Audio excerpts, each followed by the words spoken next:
Mística Cidade de Deus, capítulo 22. Jesus, Maria e José partem para o Egito acompanhados pelos anjos e chegam à cidade de Gaza. Livro 4, tomo 2 de Santa Maria de Ágreda. Partida de Jerusalém.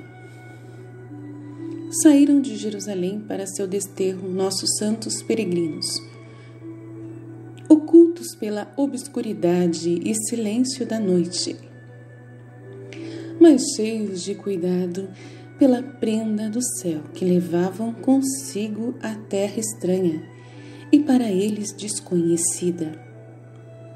Se bem a fé e a esperança os confortassem, pois não podia haver mais firmes e elevadas do que as de nossa rainha e seu fiel esposo, não lhes evitava o sofrimento, pelo grande amor que tinham ao infante Jesus. Além disso, não sabiam o que poderia acontecer durante tão longa viagem, nem quando terminaria. Como seriam recebidos no Egito? Teriam ali recursos para criar o menino? E desde já não faltariam penalidades para levá-lo tão longe. Apreensões e receios assaltavam o coração dos amantíssimos pais, ao partir tão apressadamente de sua pousada. Consolaram-se, porém, com a assistência dos espíritos celestes, os 10.000, de que falamos acima, apareceram em forma humana visível, com sua beleza e resplendor. Transformaram a noite em claríssimo dia para os divinos caminhantes, e ao saírem das portas da cidade, humilharam-se e adoraram o Verbo humanado nos braços de sua Virgem Mãe. Animaram-na, oferecendo-se para servi-la e dizendo-lhe que a guiariam no caminho por onde fosse a vontade do Senhor. Maria deseja venerar a gruta. Ao coração aflito, qualquer alívio parece estimável, e este, por ser grande, confortou muito nossa rainha e seu esposo José. Com grande energia começaram sua caminhada, saindo de Jerusalém pela porta e estrada que ia para Nazaré. A Divina Mãe sentiu algum desejo de chegar à Gruta do Nascimento, para venerar aquele sagrado lugar e o presépio, o primeiro pouso de seu Filho Santíssimo no mundo. Os santos anjos, porém, responderam ao pensamento antes dela o manifestar, dizendo-lhe: Rainha e Senhora nossa, Mãe de nosso Criador, convém apressar a viagem e prosseguir o caminho sem desviá-lo. A partida dos reis magos, sem voltar a Jerusalém, as palavras do sacerdote Simeão e de Ana causaram impressão no povo, e alguns começaram a dizer que sois a mãe do Messias, outros que tendes notícias dele, e outros que vosso filho é profeta. A respeito dos reis que vos visitaram em Belém, correm muitos boatos e Herodes anda informado de tudo. Mandou que vos procurem e isto será feito com extrema diligência. Por este motivo o Altíssimo vos ordenou partir à noite com toda a pressa.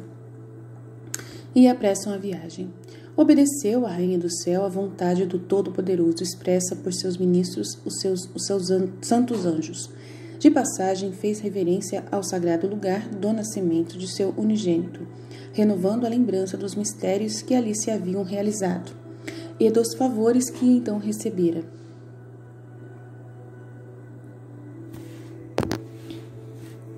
O santo anjo que guardava a gruta veio-lhe ao encontro em forma visível, adorou o Verbo humanado nos braços da Divina Mãe, o que lhe deu novo consolo e alegria. Viu o anjo e com ele falou, inclinou-se também o afeto da piedosa senhora a passar por Hebrom, pois se desviavam muito pouco da direção em que caminhava, e naquela ocasião lá se encontrava sua prima e amiga Santa Isabel, com seu filho João. São José, porém, mais preocupado e receoso, quis evitar também este desvio e retardamento, e disse à divina esposa: Senhora minha, acho muito importante não nos atrasarmos nem um momento, mas sim nos apressarmos o máximo possível para nos afastarmos do perigo. Convém, portanto, que não passemos por Hebrom, onde não procurarão mais facilmente do que em outra parte. Seja como quereis, respondeu a humilde rainha. Permiti-me Então pedi a um destes espíritos celestes ir avisar minha prima Isabel do motivo de nossa viagem e para pôr em seguro seu menino João, porque a crueldade de Herodes não o poupará. Maria avisa Santa Isabel. A rainha do céu tinha conhecimento da intenção de Herodes para ategular os meninos, embora não a tivesse manifestado. O que neste passo muito me admira é a humildade e obediência de Maria Santíssima. Tão rara e atenta a tudo, não só obedeceu a São José no que ele ordenava, mas também no que dizia respeito somente a ela, em mandar o anjo a Santa Isabel. Não quis fazer isso sem a vontade e obediência de seu esposo, ainda que podia comunicar-se e ordenar ao anjo mentalmente. Confesso minha confusão e negligência, pois na fonte puríssima das águas que contemplo, não sacio minha sede, nem me aproveito da luz e exemplo que nela me é apresentado. Exemplo vivo, forte, suave, doce para atrair e obrigar a todos a renunciar sua própria e imperfeita vontade. Com permissão de seu esposo, nossa grande mestra enviou um dos principais anjos que os assistiam para levar a Santa Isabel a notícia do que se passava. Superior aos anjos, nesta ocasião, informou mentalmente ao seu mensageiro o que deveria dizer à Santa Matrona e ao menino João. Santa Isabel auxilia a Sagrada Família. Foi o santo anjo a feliz e bendita Isabel e, conforme as ordens de sua rainha, informou-a de tudo o que convinha.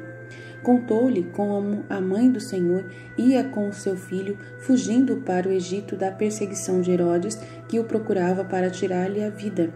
Disse-lhe que assegurasse a vida de João e o escondesse. Declarou-lhe ainda outros mistérios do Verbo manado, como lhe ordenara a Divina Mãe. Encheu-se Santa Isabel de admiração e gozo por esta embaixada e perguntou ao anjo se alcançaria os viajantes no caminho para adorar o infante Jesus e ver sua ditosa mãe.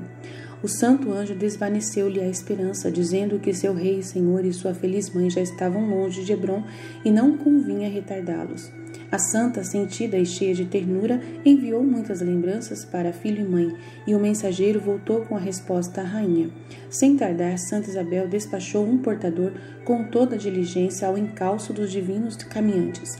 Enviou-lhes dinheiro, víveres e pano para roupinhas do menino, prevenindo as necessidades que iriam encontrar em terra desconhecida. Alcançou-os o portador na cidade de Gaza, que dista de Jerusalém mais ou menos 20 horas de caminhada.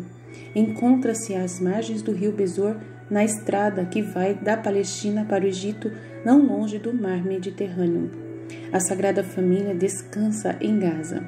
Em Gaza descansaram 2 dias, pois São José fatigara-se bastante, como também o jumentinho que conduzia a rainha. Dali despediram o criado de Santa Isabel. José o advertiu que não dissesse a ninguém onde os havia encontrado.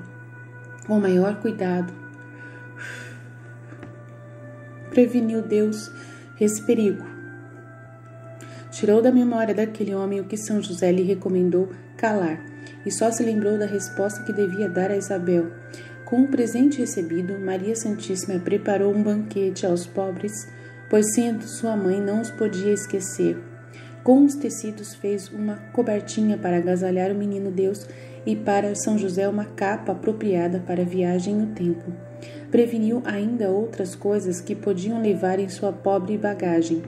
O que a prudentíssima senhora podia fazer com sua providência e trabalho para o sustento de seu filho São José, não pretendia obter por milagres. Agia de acordo com a ordem natural e comum, até onde chegavam suas possibilidades. Oh, meu Deus, que lindo! Durante os dias que permaneceram naquela cidade, Maria Santíssima operou alguns prodígios para não a deixar sem grandes bens. Livrou 2 enfermos do perigo de morte, dando-lhes saúde, curou uma paralítica. Nas almas de muitos que a viram e com ela falaram, comunicou santas influências para conhecerem a Deus e mudarem de vida. Todos sentiram grandes impulsos de louvar ao Criador, mas a ninguém revelou sua pátria e a razão de sua viagem. Se isto mais a notícia de seus milagres ficassem conhecidos, poderia acontecer que as diligências de Herodes os descobrissem. Maria contempla a divindade de seu filho. Para manifestar o que me foi dado a conhecer sobre os atos praticados pelo infante Jesus e sua Virgem Mãe durante a viagem, faltam-me dignas palavras e ainda mais a devoção e peso que pedem tão admiráveis e ocultos sacramentos. Os braços de Maria Puríssima sempre serviam de delicioso leito ao novo e verdadeiro rei Salomão. Contemplando ela os segredos daquela humanidade e alma santíssima, acontecia às vezes alternarem mãe e filho doces colóquios e cânticos de louvor. Ele começava e ambos prosseguiam exaltando o infinito ser de Deus com seus atributos e perfeições. Para isto dava Sua Majestade a Mãe Rainha nova luz e visões intelectuais. Por elas conhecia o mistério altíssimo da unidade, de essência da trindade das pessoas, as operações ad intra da geração do Verbo engendrado por obra do entendimento e o Espírito Santo inspirado por obra da vontade. Não há ali sucessão de antes ou depois. Tudo é atual na eternidade, embora nós o descrevamos segundo nosso modo de conhecer. Pela duração sucessiva do tempo, entendia também a Grande Senhora como as três pessoas se compreendem reciprocamente com o mesmo entender e como conhecem a pessoa do Verbo unida à humanidade e os efeitos que nela resultam da união com a divindade. Maria contempla a humanidade de seu filho. Com esta ciência elevada, descia da divindade à humanidade, compunha novos cânticos em louvor e agradecimento à divindade, por haver criado aquela humanidade santíssima com alma e corpo perfeitíssimos. A alma cheia de sabedoria, graça e dons do Espírito Santo, na maior plenitude e abundância possíveis. O corpo puríssimo de compleição e proporções perfeitas em sumo grau. Em seguida, contemplava os excelentes e heróicos atos de suas potências. Reproduzia-os pela imitação e passava a bendizê-lo e dar-lhe graças por tê-la feito mãe sua, concebida sem pecado, escolhida entre milhares, exaltada e enriquecida com todos os favores e dons de sua destra poderosa, cabíveis em pura criatura. Na exaltação e glória destes e de outros sacramentos, neles encerrados, filho e mãe falavam o que não pode ser traduzido por língua de anjo, nem pode ser cogitado por pensamento de nenhuma criatura. A tudo atendia a Divina Senhora, sem faltar ao cuidado de abrigar o menino, dar-lhe o leite 3 vezes ao dia e afagá-lo como mãe amorosa e solícita do que todas as mães reunidas. Colóquios entre mãe e filho. Outras vezes lhe dizia: meu querido filho, dá-me licença para vos perguntar e manifestar meu desejo, ainda que vós, Senhor meu, o conheceis. Para eu ter o consolo de ouvir vossas palavras, dizei-me, vida de minha vida e luz de meus olhos, se vos cansa a viagem e se vos afligem as inclemências da atmosfera. Que posso fazer para vos servir e aliviar de vossas penas? Respondeu o menino Deus. Os sacrifícios, minha mãe, e o cansar-me, por amor de meu Pai eterno e dos homens, a quem venho ensinar e redimir, se me tornam fáceis e muito agradáveis, e mais ainda em vossa companhia. Algumas vezes o menino chorava com serena gravidade de adulto. Aflita, a amorosa mãe logo procurava o motivo e, contemplando o íntimo de seu filho, entendia o que eram lágrimas de amor e compaixão pela salvação dos homens e pelas suas ingratidões. Acompanhava-o nessa dor e pranto, como compassiva rola e como piedosa mãe o afagava e beijava com incomparável reverência. O feliz José, muitas vezes, participava nestes divinos mistérios e sua luz aliviava-lhe o cansaço do caminho. Outras vezes, falava com sua esposa, perguntando-lhe como se sentia e se desejava alguma coisa para si ou para o menino. Aproximando-se deste, beijava-lhe os pés, adorando-o e algumas vezes tomava-o nos braços. Com estas doces consolações, o grande patriarca se confortava dos incômodos da caminhada. Sua divina esposa o encorajava, atendendo a tudo com magnânimo coração. Sua vida interior não se embaraçava com o cuidado das coisas visíveis, nem estas impediam seus elevados pensamentos e frequentes afetos, porque em tudo era perfeitíssima. Doutrina da Divina Mãe e Senhora. Rezar pelos que nos perseguem. Minha caríssima filha, para exercitares como quero de ti a ciência, imitação do que escreveste, sirvam-te de exemplo os afetos que a luz divina produzia em mim. Quando via meu Filho Santíssimo sujeitar-se voluntariamente ao furor desumano dos maus, assim aconteceu com Herodes, na ocasião em que tivemos que fugir de sua ira, e mais tarde aos brutais ministros dos pontífices e magistrados. Em todas as obras do Altíssimo resplandece sua grandeza, bondade e sabedoria infinita.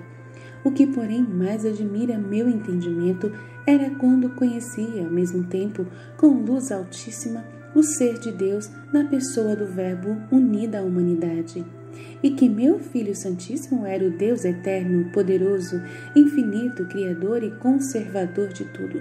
Dele dependia a vida e o ser daquele iníquo rei, e, no entanto, a humanidade santíssima pedia e rogava ao Pai para que desse ao mesmo tempo inspirações, auxílios e muitos bens ao seu perseguidor.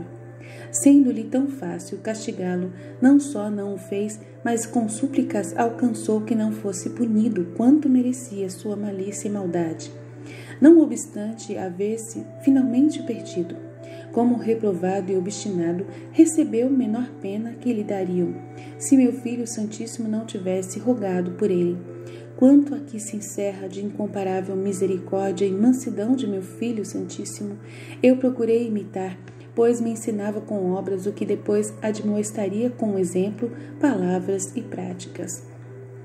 De amor aos inimigos. Quando eu via que escondia e dissimulava seu poder infinito, e sendo leão invencível se abandonava como cordeiro humilde e mansíssimo ao furor de lobos carniceiros, meu coração se desfazia, e minhas forças desfaleciam pelo desejo de amá-lo, imitá-lo e segui-lo em seu amor, caridade, paciência e mansidão.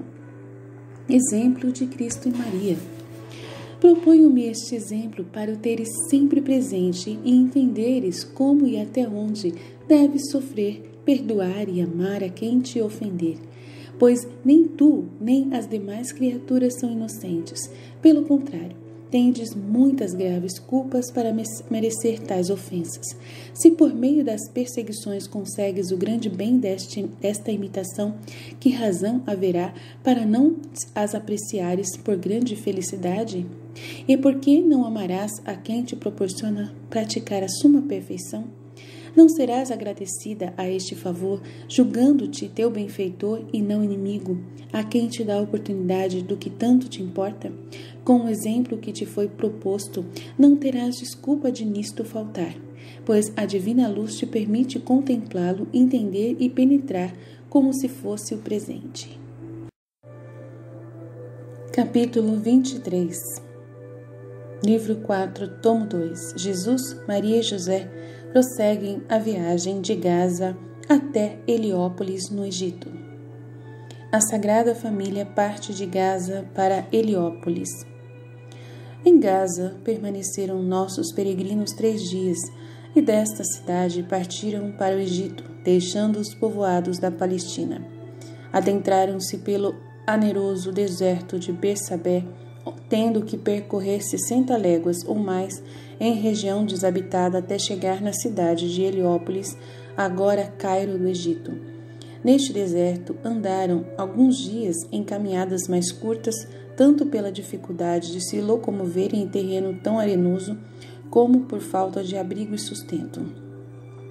Entre os muitos fatos que lhes ocorreram nesta solidão, referirei alguns, e por este se fará ideia dos outros, não sendo preciso falar de todos, para se entender o muito que Maria, José e o infante Jesus padeceram nessa viagem. Deve-se saber que o Altíssimo não lhes evitou as penalidades desse desterro. A Divina Senhora parecia-as com serenidade, mas apesar de não perder a paz, muito sofreu. O mesmo se diga de seu fidelíssimo esposo. Ambos suportaram fisicamente muitas incomodidades, maiores, porém, foram as do coração. Maria sofrendo por seu filho e São José, e este pelo menino e pela esposa, sem meios de os poder remediar. A travessia do deserto. Nas 60 léguas daquele deserto desabitado, era forçoso passar as noites ao relento. Era inverno, no mês de fevereiro, pois começaram a viagem 6 dias depois da purificação, conforme se disse no capítulo passado. Na primeira noite que passaram naqueles descampados, o único recurso que encontraram foi encostar-se na falda de um montículo. A rainha do céu, com seu menino nos braços, sentou-se no chão, descansaram um pouco e cearam o que tinham trazido de Gaza. A imperatriz do céu amamentou seu filhinho, que com aprazível semblante consolou a mãe e seu esposo, São José, com sua capa e uns paus, e improvisou uma pequena e humilde tenda de campo para abrigar do sereno o Verbo Divino e a Maria Santíssima. Nessa noite, os 10.000 anjos, que admirados assistiam aos santos peregrinos, formaram o corpo de guarda a seu rei e rainha. Em forma humana e visível, rodearam-no num círculo.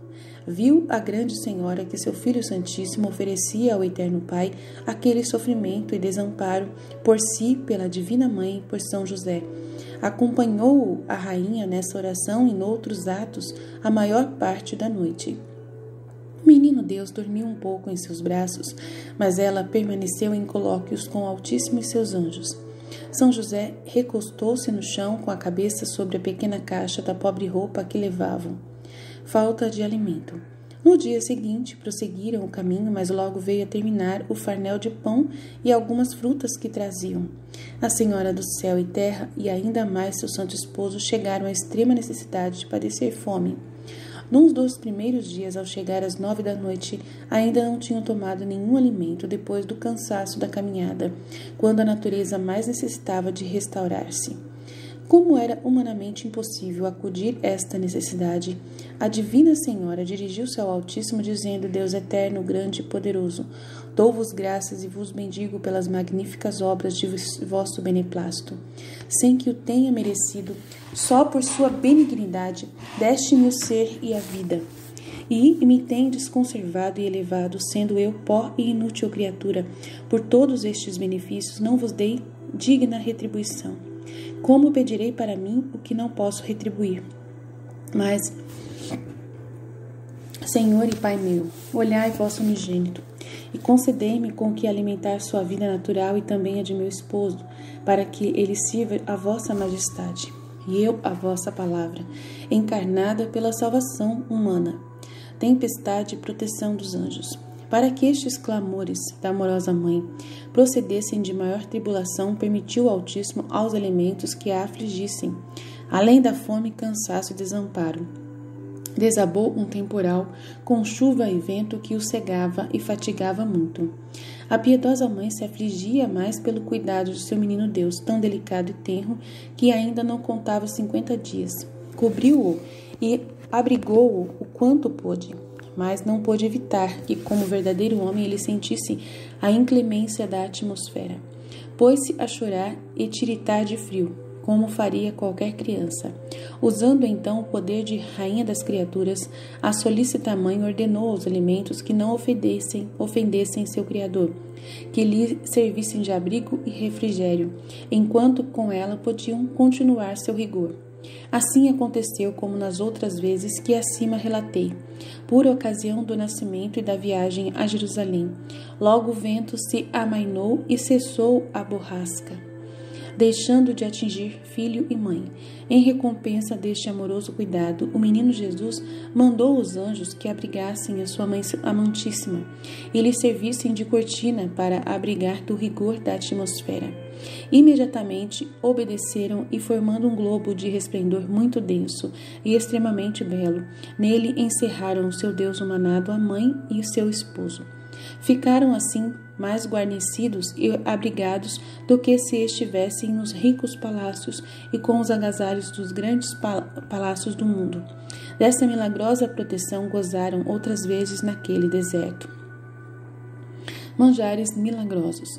Faltava-lhes, entretanto, a comida, e com humanos meios era impossível prover essa necessidade. Deixou-os o Senhor chegar a esse extremo, mas, atendendo às justas súplicas de sua esposa, os acudiu por mãos de anjos. Trouxeram-lhes pão suavíssimo, belas e maduras frutas e com docíssimo licor. Serviram-no e depois todos juntos entoaram cânticos de ação de graças, louvando ao Senhor que dá alimento a toda criatura.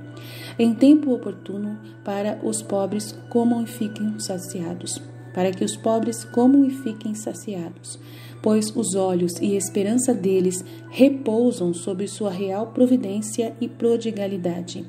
Estes foram os delicados manjares da mesa do Senhor, com os quais ele regalou seus 3 peregrinos no deserto de Bersabé. Neste mesmo deserto, Elias, fugindo de Jezabel, foi confortado com o pão subsinério que lhe trouxe o anjo do Senhor, a fim de poder chegar até o monte Horebe. Mas nem este pão, nem o que antes milagrosamente lhe fora servido com carne pelos corvos de manhã e à tarde junto à torrente de Carite, nem o maná caído do céu para os israelitas, ainda que foi chamado pão dos anjos, nem as codornizes a eles trazidas pelo vento áfrico, nem o pavilhão de nuvem com que eram refrigerados. Nenhum destes alimentos e favores se podem comparar com tudo o que fez o Senhor nesta viagem, pelo seu unigênito humanado e por sua divina mãe e esposo. Estes benefícios não eram para alimentar um profeta e um povo ingrato, mas sim para sustentar o próprio Deus, feito homem, e a sua verdadeira mãe. Tinha a finalidade de conservar a vida natural da qual dependia a vida eterna de toda a raça humana. Se este manjar divino era de acordo com a excelência dos convidados, o agradecimento também correspondia à grandeza do benefício. Para que tudo fosse mais oportuno, sempre permitia ao Senhor que a necessidade chegasse ao extremo e exigisse o socorro do céu. Deus não desampara seus filhos. Alegrem-se com este exemplo os pobres, não se desanimam os famintos e tenham esperança os desamparados. Ninguém se queixe da divina providência por aflito e necessitado que se encontre, quando o Senhor faltou a quem nele espera, quando virou seu paternal rosto a seus filhos pobres e sofredores. Somos irmãos de seu filho amanado, filhos e herdeiros de seus bens e também filhos de sua mãe piedosíssima. Ó filhos de Deus e de Maria Santíssima, como desconfiais de tais pais em vossa pobreza? Por que recusais a eles vossa glória e a vós o direito de que vos alimentem e socorram? Ide com humildade e confiança, que os olhos de vosso Pai vos olhem, seus ouvidos ouvem o clamor de vossa necessidade, e as mãos dessa Senhora estão estendidas para o pobre e abertas ao necessitado. E vós, ricos do mundo, por que confiais apenas em vossas riquezas incertas? Com o perigo de perder a fé e comprar à vista gravíssimos cuidados e dores, como vos ameaça o apóstolo? Em vossa cobiça, não vos mostrais, nem vos considerais filhos de Deus e de sua mãe. Ao contrário, negais essa filiação pelas vossas obras e vos reputais filhos bastardos de outros pais. O filho legítimo só confia no cuidado e amor de seus verdadeiros pais. Ofendê-los-ia se pusesse sua esperança em outros estranhos, quanto mais nos inimigos. Na divina luz vejo essa verdade que a caridade me obriga a dizer. A homenagem das aves. O Altíssimo Pai não cuidava só de alimentar nossos peregrinos, mas também de recreá-los sensivelmente para lhes aliviar o sacrifício da caminhada e a prolongada solidão. Algumas vezes, quando a Divina Mãe sentava-se no solo para descansar com o seu menino Deus, acontecia que vinham das montanhas numerosas aves, como em outra ocasião eu disse, recreavam-na com variedade de suas plumagens e com a suavidade de seus gorjeios, enquanto pousavam nos ombros e nas mãos da Senhora. Alegrando-se com ela, a prudentíssima rainha as acolhia e convidava a reconhecerem seu Criador, entoando-lhe cânticos de reverência e agradecimento por tê-las criado tão belas, vestidas de plumas, podendo gozar do ar e da terra, cujos frutos lhe serviam de alimento e conservação da vida. Obedeciam as aves com meneios e alegre canto. Mais doce e sonora para o menino Jesus era a voz da amorosa mãe que o louvava, bendizia-o e reconhecia por seu Deus, seu Filho e autor de todas as maravilhas. Nestes colóquios, tão cheios de suavidade, participavam também os santos anjos. Alternando com a grande senhora e as singelas avezinhas, o conjunto produzia uma harmonia mais espiritual do que sensível e de admirável sintonia para a criatura racional. Colóquios entre mãe e filho. Outras vezes, a divina princesa conversava com o menino e lhe dizia: Amor meu e luz de minha alma, como poderei aliviar vosso cansaço? Que farei para vos tornar menos penoso este caminho tão árduo? Como quisera vos levar não em meus braços, mas em meu coração, como em macio leito, onde não sentisse desconforto. Respondia o doce Jesus: Minha mãe querida, vou muito bem em vossos braços, descansado em vosso peito, deliciado com vossos afetos e acariciado por vossas palavras. Noutras ocasiões, filho e mãe mantinham interiormente colóquios tão elevados e divinos que não cabem em nossas palavras.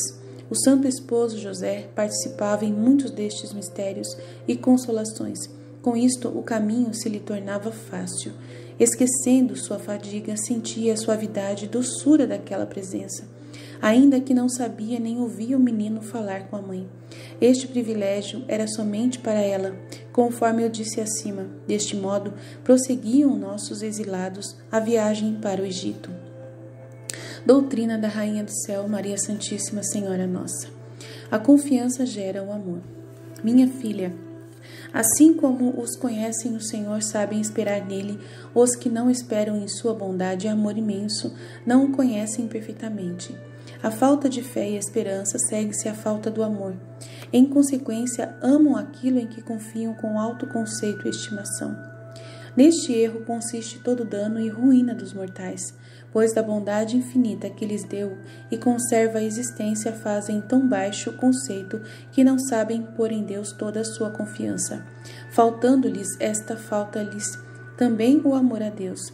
Põe-no nas criaturas, apreciando nelas o que lhe apetecem. O poder, as riquezas, o fausto e a vaidade. Poderiam os fiéis corrigir este engano? Mediante a fé e esperança infusas, porém deixam-nas mortas e inativas, e sem usá-las rebaixam-se as coisas vis. Uns esperam nas riquezas, se as têm, outros as cobiçam, se não as têm. Há os que as procuram por caminhos e meios perversos, e os que confiam nos poderosos, bajulando-os com lisonjas e aplausos.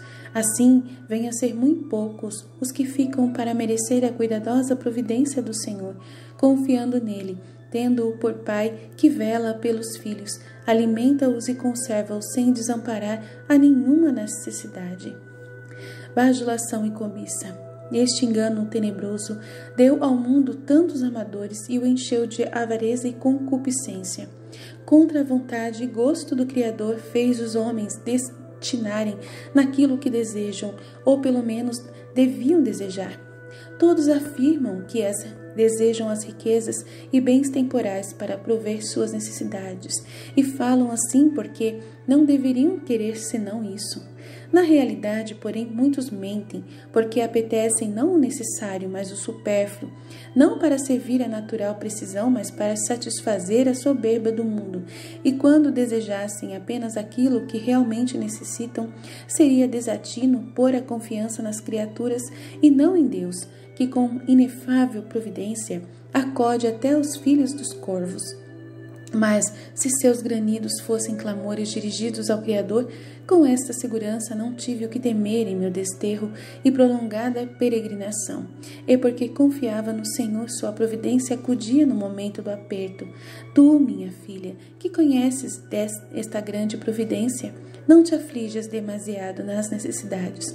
Não faltes às tuas obrigações para procurar os meios de socorrê-las. Não confies em diligências humanas, nem em criaturas, tendo feito o que te compete. O meio eficaz é confiar no Senhor, sem te alterar ou perturbar. Espera com paciência, pois ainda que tarde um pouco, o socorro sempre chegará no tempo mais conveniente e oportuno, quando melhor se manifeste o paternal amor do Senhor. Assim sucedeu comigo e meu esposo, em nossa necessidade e pobreza. Avareza. Os que não sofrem com paciência e não querem padecer necessidade, os que recorrem a cisternas rachadas, confiando na mentira e nos poderosos, o que não se satisfazem com o moderado e se apetecem com ardente cobiça e exagero o que não lhes é necessário para a vida, os que tenazmente guardam o que têm, para que não lhes falte, negando aos pobres a esmola que lhes é devida, todos estes podem temer com razão que lhes faltará aquilo que não podem pretender na providência divina, se ela fosse tão escassa em dar, como eles em expirar dela e em ajudar por seu amor ao necessitado. O verdadeiro Pai que está nos céus faz nascer o sol sobre os justos e injustos, manda chuva para os bons e os maus, e acode a todos, dando-lhes vida e alimento. Os benefícios são comuns a bons e maus, mas dar maiores bens temporais a uns e recusá-los a outro não é regra do amor que Deus lhes tem, porque para seus escolhidos e predestinados prefere a pobreza, isto para que adquiram maiores merecimentos e recompensa, e não se enredam no amor dos bens temporais, pois são poucos os que sabem usá-los bem e possuí-los sem desordenada cobiça. Não havia este perigo para mim, meu Filho Santíssimo, e não obstante quis o Senhor, pelo exemplo, ensinar aos homens esta divina ciência, da qual depende a vida eterna.